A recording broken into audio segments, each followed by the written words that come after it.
topic that we're looking at is, as the screen says, just checking progress in terms of student progress with Interact 2 achievements.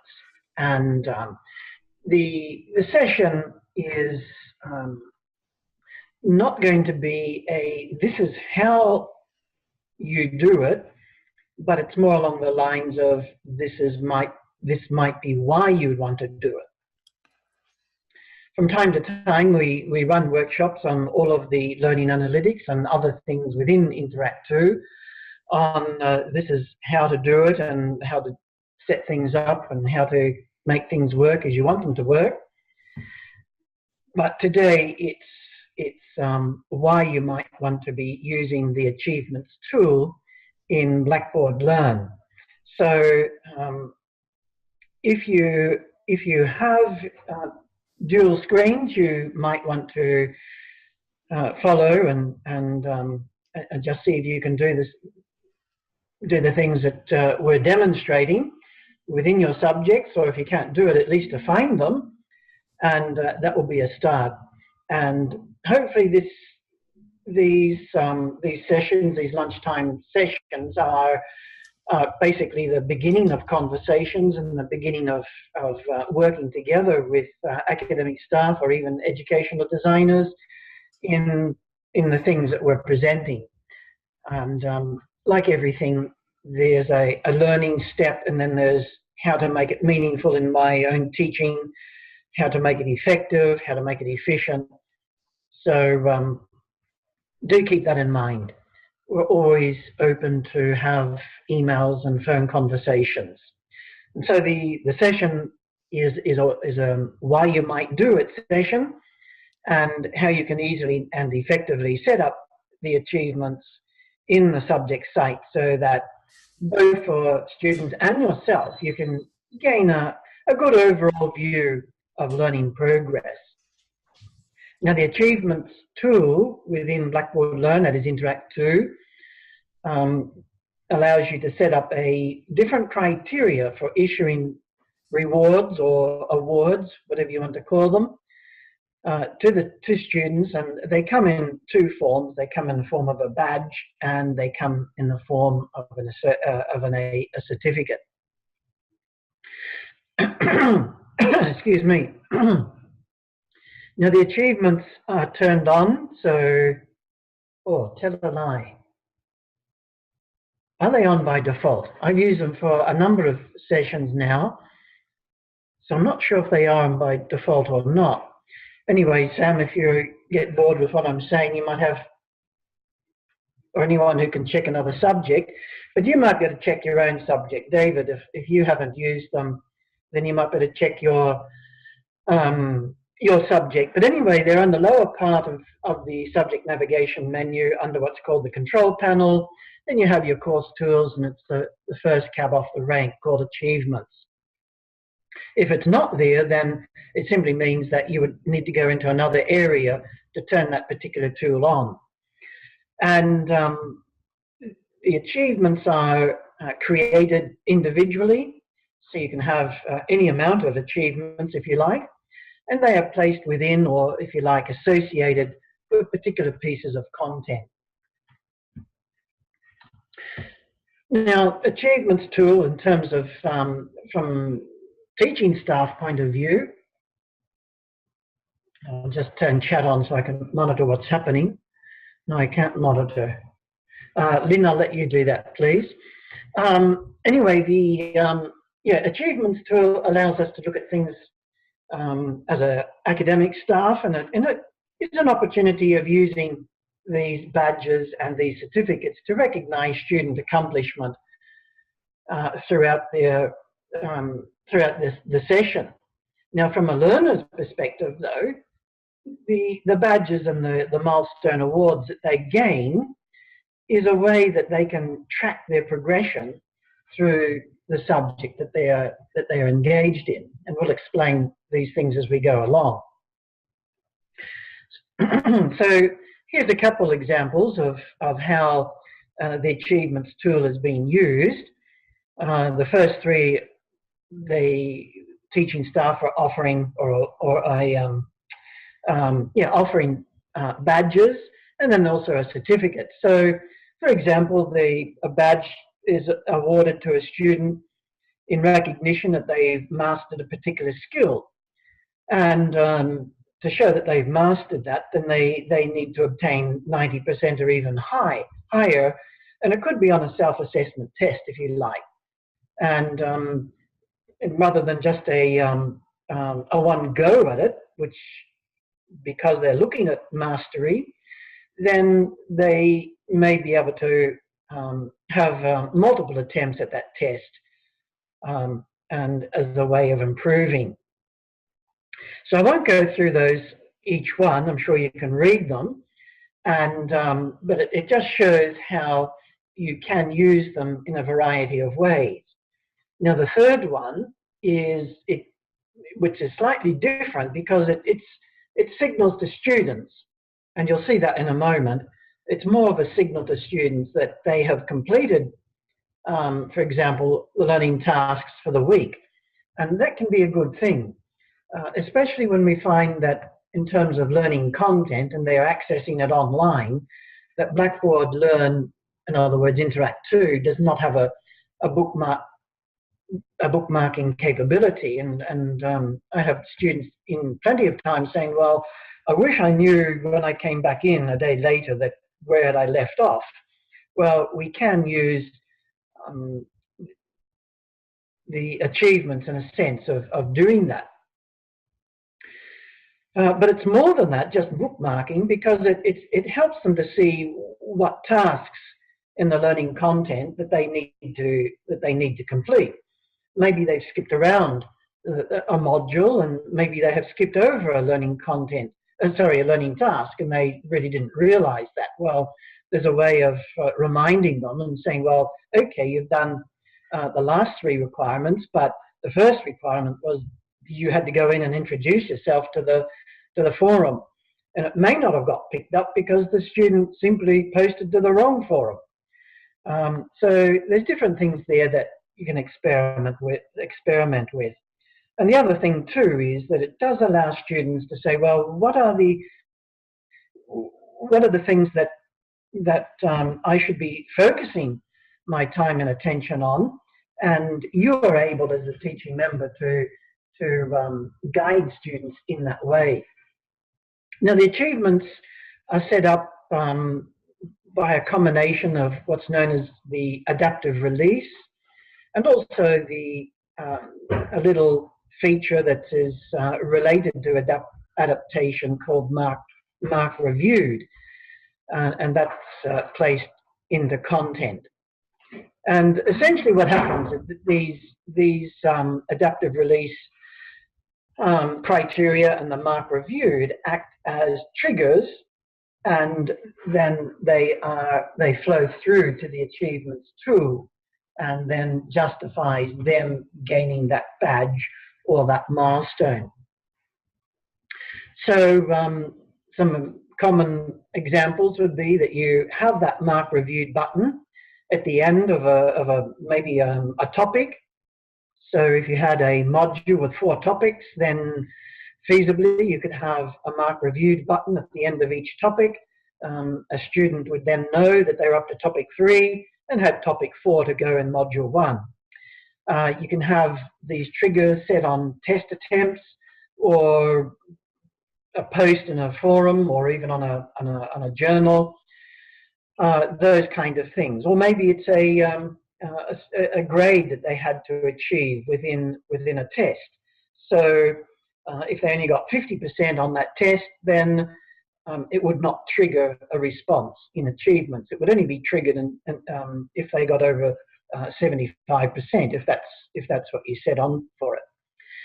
So you would go into your achievements, and basically if it's set up, you would see what you see on the screen. So the different milestones, if you like, and that's what I've called them anyway in the subject, I view them as milestones. And so right away you can see there that 159 students have participated in an online meeting.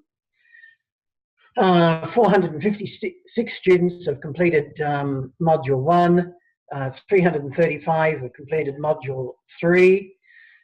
So, which is interesting straight away, because here you can see that there's a drop-off in module completion, so that might set the alarm bells ringing if, depending on what part of the session you were in.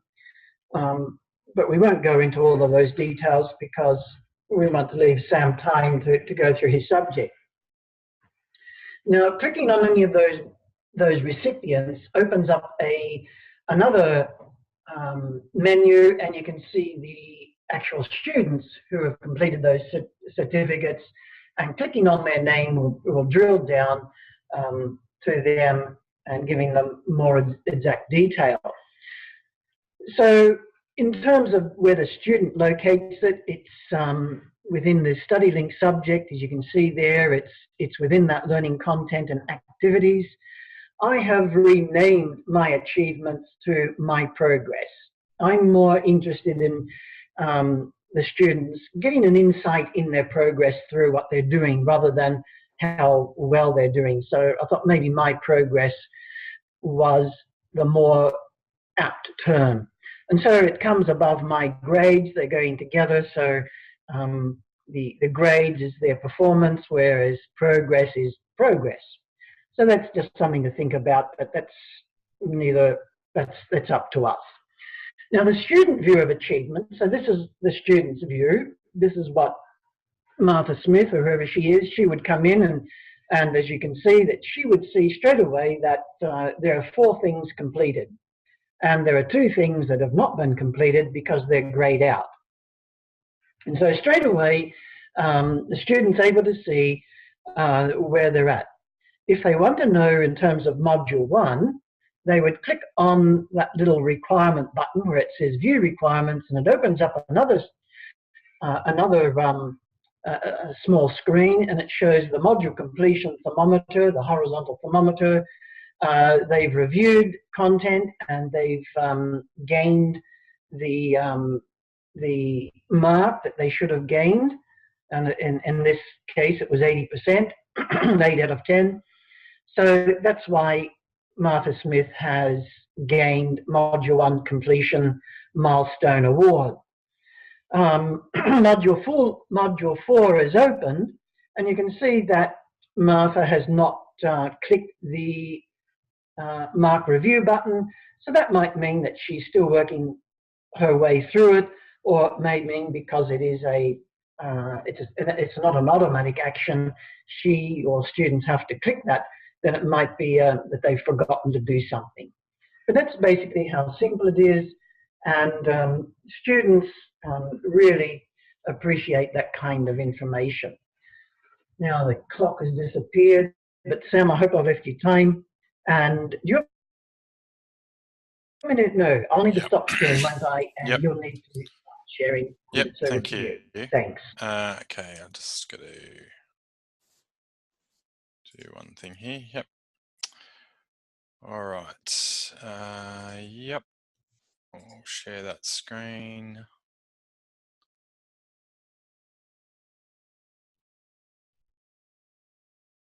Yep, and I'll move this over.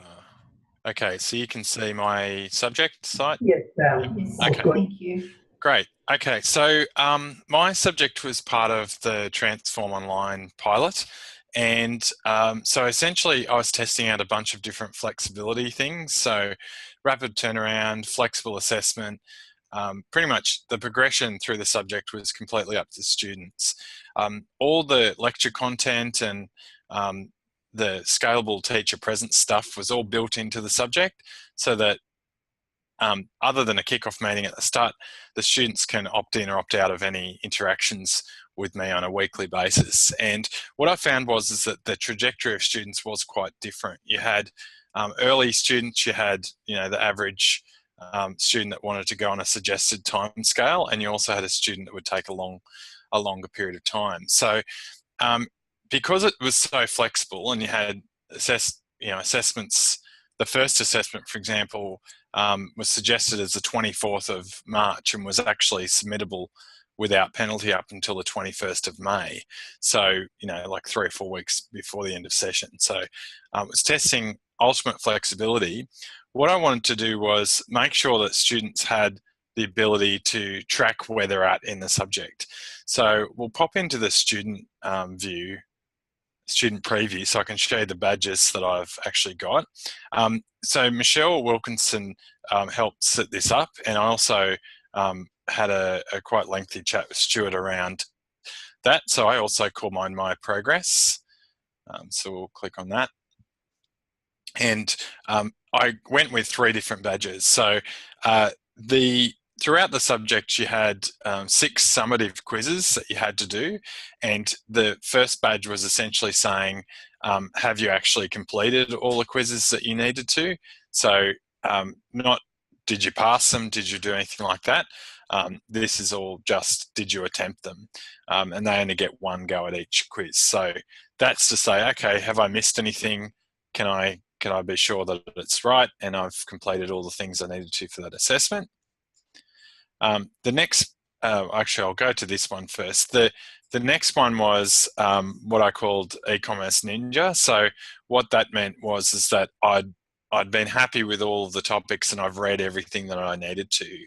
So that's based on a review status, which I'll show you in a second.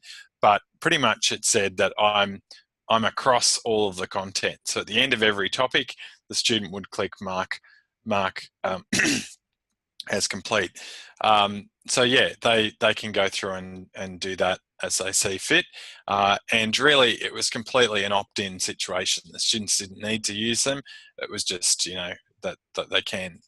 And the last one was around continual engagement. So at the end of every topic, I had a provocative question, and pretty much students could just think about it themselves, or they could post it on a forum, specifically with certain threads for each topic, or they could come into an Adobe Connect run every week where they could have a chat around that. Students didn't really want to talk about those in a Adobe Connect, and really there wasn't a huge amount of engagement in the forum itself, but that's something that students could choose. So in here it would say, did you make an attempt or a post on all of these particular topics? So yeah, there's those. So to trigger off the particular markers reviewed, so I would be in a topic here, I'd go in and have a look. I have little videos that kick off the subject. I have a mini lecture here with me as this is the whole idea of scalable teacher presence. So they had the mini lecture, and then the topic itself, and they were required. It's got a lot of case studies and stuff, and then at the end, the student would say mark reviewed. So they tick that, and then that's done. So and then that would go into their progress. So if I go back in, I can go into this one here, and you can see it's got the review status. So I'm 2 of 2, and I've got 10 more to go. So yeah, it's completely up to students whether they want to use it. And yeah, so that's kind of, they're the 3 different things. I'd like to do some others into the future, but they're a bit more complex. So what I would like to do is to say, have you read the actual the textbook chapter for that week? Because of this subject, e-commerce changes all the time. It's a really good, very in-depth textbook released very constantly. So we get the students to use that because it has a lot of cutting-edge stuff, and yeah, it's still a valid use. And the problem is with that, I would actually have to break up how my content was structured. So I would have to have the textbook as a different part. So I didn't want to actually go down that road. So let's pop out of that, and I'll keep the user data, and I'll go over and show you how that actually relates to in the achievements. So in here, I won't click on them because I've actually got students, but you can see that 41 students completed all the quizzes. Now, in reality, what I found was probably the rest of the students that engaged with the subject did like 5 out of 6 quizzes. So not absolutely every student did every quiz. And that's actually okay. In this, you only need to do 5 of the 6 anyway, but they should attempt all 6. in here, we had 6 students that actually said, yes, I wanted to go through the learning modules and might go mark review, and did all of them for all 12. Now, one thing with this is I actually released it about week 4 or 5. I didn't actually have this in because this session I've been trying to do so many things in this subject that badges were kind of, something that I thought would be good a little bit into the session. So the students weren't completely apprised of it super early. What I did do though was did a video for them and then said, hey, these are what the badges are about. So I just did a quick Adobe Connect recording and then posted that up. Again, that was the whole thing about the teacher presence. And for me, actually doing a video is quicker than doing a written guide because I can just say what I want to say. And with the last one, there was only one recipient. Now, other students did do the different thought piece posts to different forums, but they just didn't do all of them. And you had to do all of them in order to receive that badge.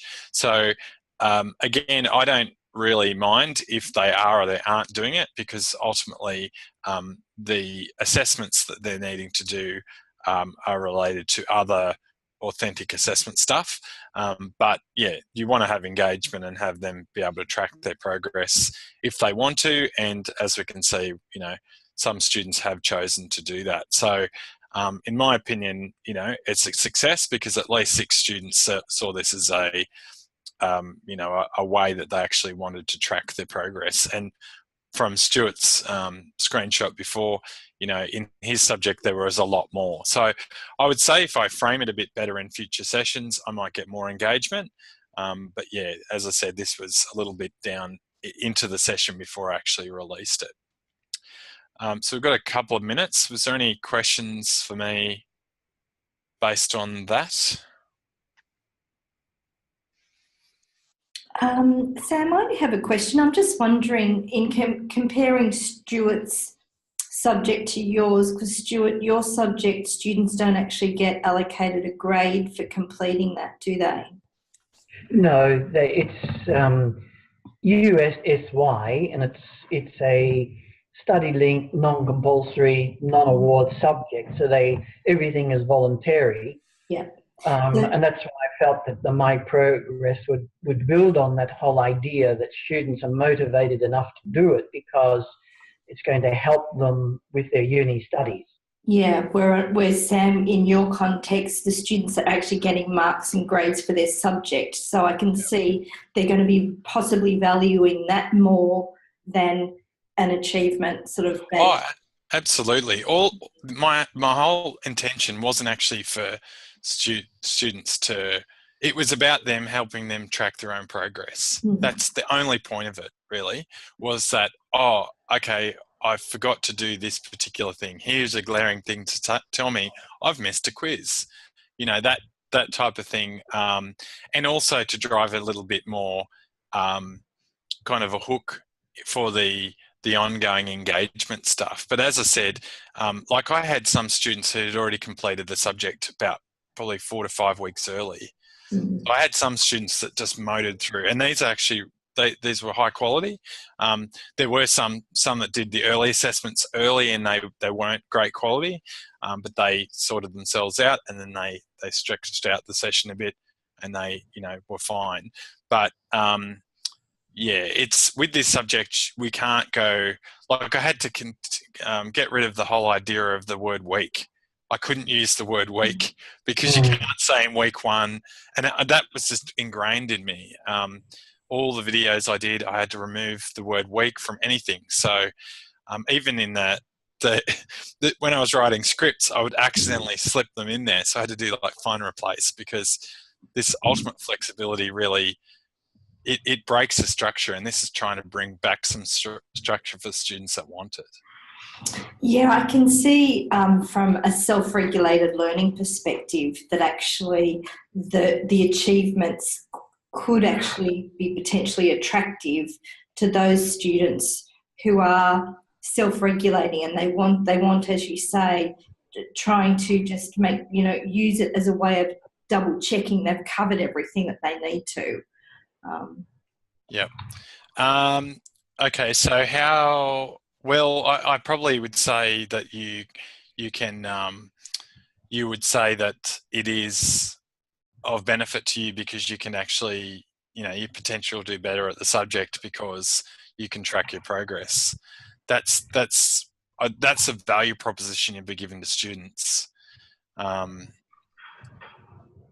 So what's this? So Sam, so that Yep. question of David's about how do you position it at the beginning of the subject as something they should participate in. Yep. Do you present that in a text, like as an announcement, or talk about that in your video? How do you introduce So I actually created a video specifically for it, which I'm happy to share with people because it really just goes through what I was trying to. So I coined it New Ways to Track Your Progress in MG2 220, and I'll just show you a tiny bit of that. It only goes for like 4 or 5 minutes, and I potentially can get views on how many students actually did it. But here you probably can't hear that, but it's just me having a chat around, and here's a screen share, and yeah, literally it's 3 minutes 10. So I just go through, this is what you'll see, this is what it means, blah, blah, blah. Because with the disparate nature of all the students and things, I really wanted to make sure that it was only, so that I wanted to have the teacher presence across the board. That's why I had me having a chat, so that students can consume it. Yeah, that's just one of the threads I had in this subject. Okay. I have another question in terms of, did students ask you specific questions about the achievements tool? No? Didn't have any queries at all around it. Mm-hmm. And they just kind of navigate, they work themselves out by doing it. So that was good. Well, I hope it was good.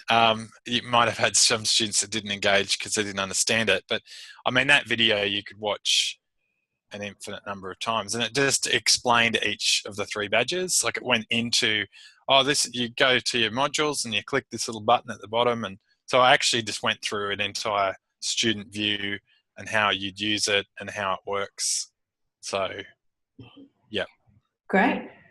Whereas I had quite a lot of student emails. I started using achievements about 3 or 4 sessions ago, and there was some glitches in the tool, whether it was our instance of Blackboard Learn or whether it was actually some other thing. But when it didn't work properly, and if I made a change, and as I learned how to use it more effectively, if I made some changes and inadvertently I made a change to the worse, then I got any amount of emails for students who were obviously using the tool in a rather dynamic way. So that's why I have continued using it, simply because the feedback was, incidentally, that the students were using it and using it in a purposeful way. So I found that quite encouraging. Okay, so does anyone have any other questions before we wrap up today's session? Hey, Jocelyn, where I got a blank screen on content, achievement information, where do I find the badges? Yes, now so David's question when you were presenting early on, Stuart, when you said to go to your subject side, David said that he could see the tools there but no content. No, you have to go in and create them, David. And as I said, I didn't step you through that process. Okay. Or just explain the whys. But if you are interested, then give me a call or Michelle Wilkinson, or both of us, and we'll show the nitty gritty of actually how to do it. There's a slight trick to it, or just Google Blackboard Learn and Achievements, and they walk you through on the Blackboard help pages.